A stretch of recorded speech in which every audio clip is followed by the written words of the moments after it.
Assalamualaikum warahmatullahi wabarakatuh. Saya Irhan Riyadi dari kelas 12 IPA 1. Kali ini saya akan menjelaskan bab tentang evolusi.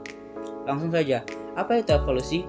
Evolusi adalah perubahan perlahan-lahan dalam waktu yang sangat lama, bisa sekitar ratusan, ribuan hingga jutaan tahun. Lalu evolusi dibagi menjadi dua, yaitu ada mikroevolusi dan makroevolusi. Mikroevolusi adalah perubahan secara perlahan-lahan dan bertahap pada tingkat gen dari generasi ke generasi berikutnya yang dapat menimbulkan perubahan fenotipe organisme dalam suatu populasi. Sementara itu, makroevolusi adalah perubahan secara perlahan-lahan dan bertahap yang menyebabkan terbentuknya suatu kelompok baru dan taksonomi. Misalnya, spesies baru, genus baru, famili baru, ordo baru, kelas baru, divisi atau filum baru, bahkan kingdom baru. Teori evolusi. Ada beberapa pencetus teori evolusi, yaitu 1. Lamarck. Menurutnya evolusi adalah perubahan suatu individu disebabkan oleh lingkungan dan bersifat diturunkan. Lalu ada Charles Darwin. Pokok-pokok pikiran teori Darwin dapat dilihat dari hasil pengamatan sehari-hari. 1. Adanya variasi individu dalam satu keturunan. 2. Bertambahnya banyaknya populasi. 3. Adanya perjuangan suatu spesies untuk bertahan hidup. Dan 4. Adanya peristiwa seleksi alam. Lalu ada August Weismann. Dia menyimpulkan bahwa evolusi adalah masalah pewarisan gen-gen melalui sel kelamin, atau evolusi adalah gejala seleksi alam terhadap faktor-faktor genetika. Tunjuk adanya evolusi.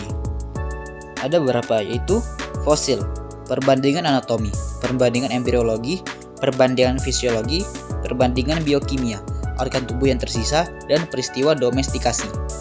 Mekanisme evolusi. Evolusi terjadi melalui seleksi alam terhadap variasi-variasi sifat individu dalam suatu populasi.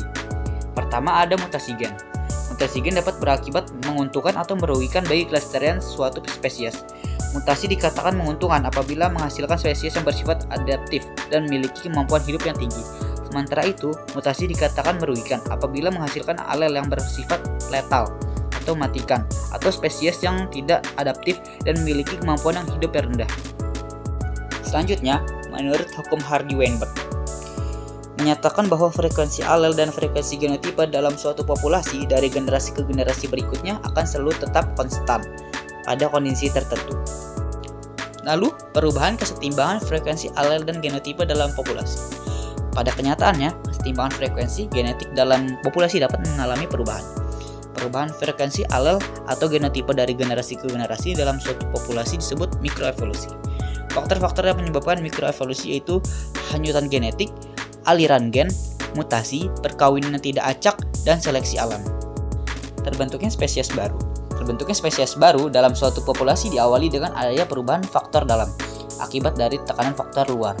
Faktor luar berkaitan dengan keadaan lingkungan, sementara itu faktor intrinsik berkaitan dengan gen. Perubahan faktor intrinsik dari generasi ke generasi dapat mengakibatkan terjadinya perubahan bentuk, kebiasaan, dan sifat suatu jenis yang berbeda dari aslinya sehingga akan memunculkan jenis baru. Teori asal-muasal kehidupan. Pertama ada teori abiogenesis. Teori abiogenesis disebut juga teori generatio spontania, artinya makhluk hidup terjadi secara spontan dari benda mati. Contohnya, belatung terjadi dari daging membusuk yang kemudian menjadi lalat, cacing terjadi dari tanah, dan ikan terjadi dari air. Lalu ada teori biogenesis. Teori biogenesis menyatakan bahwa makhluk hidup berasal dari makhluk hidup sebelumnya.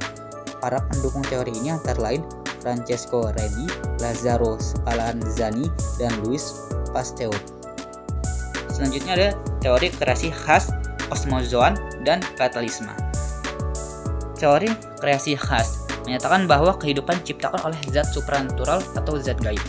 Lalu ada teori kosmozoan, menyatakan bahwa kehidupan yang ada di planet bumi ini dimulai dari protoplasma yang membentuk spora-spora kehidupan di permukaan bumi secara tidak sengaja dan berasal dari mana saja.